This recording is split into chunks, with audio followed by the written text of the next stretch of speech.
Now Vivo is famous for these silent launches, but yet again they have failed to provide a game changer. Now this is an entry-level device and for that it looks decent, but only till a point. After that it's all bulky, boring and boxy.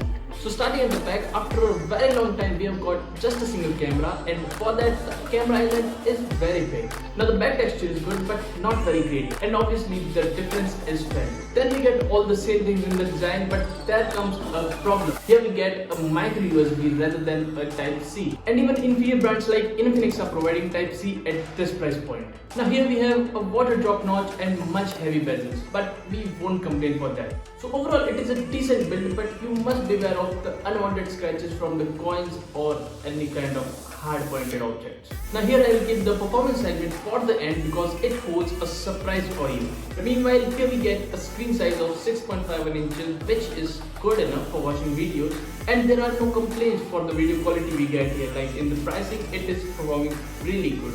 Beat anything, the colors, the brightness, the resolution, everything hits the point. But one thing they could have improved, and not necessary, it is the HD screen. They should have gone for at least FHD. And by the way, the speakers are really nice as well for all you entertainment seekers.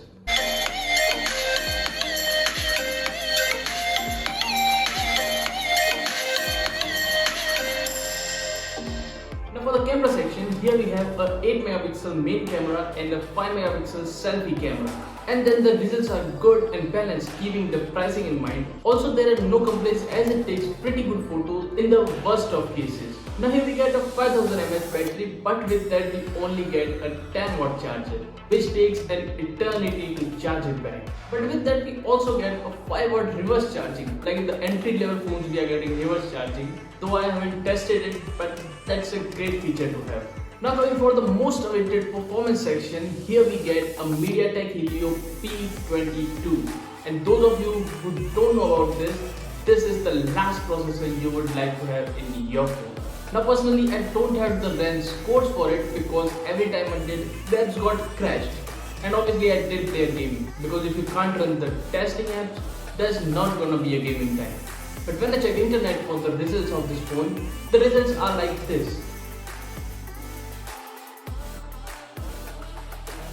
And obviously because it runs on the Android Go version, it is not made for heavy tasks. It's just made for casual everyday usage. So if you are a heavy user, just stay away.